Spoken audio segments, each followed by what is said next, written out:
மகா கந்த சஷ்டி விரதம் இன்னைக்கு 2வது நாள். இன்னைக்கு என்னோட டே 4 o'clockலாம் ஸ்டார்ட் ஆயிருச்சு. எந்திரிச்சு குளிச்சுட்டு வீட்டு வாசப்படிலாம் கிளீனிங் பண்ணி கோலம்லாம் போட்டு விட்டுட்டேன். நேத்திக்கு இருந்து சஷ்டி விரதம் ஸ்டார்ட் பண்ணிட்டேன் சிஸ்டர். ஆனா நான் காப்புலாம் கட்டல, அப்படியே தான் நான் விரதத்தை ஸ்டார்ட் பண்ணியிருக்கேன் அப்படின்னு சொல்லி கேட்டிருந்தீங்க. நம்ம காப்பு கட்டணும்னு சொல்லி எந்த ஃபோர்ஸும் இல்லை. காப்பு கட்டி நம்ம விரதமா இருக்கணும்னா நம்ம இருக்கலாம். காப்பு கட்டாம நம்ம விரதமா இருக்கணும்னு நினைச்சோம்னா நம்ம அப்படியும் இருக்கலாம். எந்த தப்பும் இல்லை. காப்பு கட்டிட்டு செப்பல்லாம் போடலாமான்னு சொல்லி கேட்டிருந்தீங்க. செப்பல்லாம் போடலாங்க. நம்ம காப்பை கட்டிட்டு நம்ம வீட்டிலேயே இருக்க முடியாது.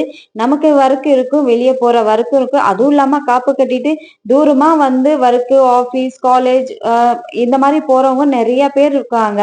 அவங்களாம் வந்து வீட்டிலேயே இருக்க முடியுமா? போற இடத்துக்கு போய் தான் ஆகணும். செய்யற வேலையை செஞ்சுதான் ஆகணும். நம்ம பக்தி ஒரு பக்கம்னா நம்ம வேலையும் ஒரு பக்கம் நம்ம பார்த்துக்கிட்டே தான் இருக்கணும். அதனால எதுவுமே தப்பு இல்லைங்க. இது எல்லாமே மனுஷங்களுக்கு போட்ட ரூல் தான். கடவுள் சொல்லலாம் இது எல்லாமே.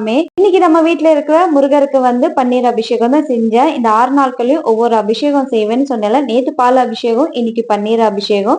அதே மாதிரி 6 வெற்றியில தீபம் போட்டு வீட்டுல பூஜையெல்லாம் கம்ப்ளீட் பண்ணிட்டு முருகரை பாக்குறதுக்கு கோயிலுக்கு தான் வந்திருந்தேன். இன்னைக்கு முருகருக்கு நான் என்ன வாங்கிட்டு வந்தேன்னா வாசனையான பூ தான் வாங்கிட்டு வந்தேன். முருகர் தண்ணி என்னைக்குமே எப்பவுமே எல்லாரும் கூட இருக்கும். Bye by.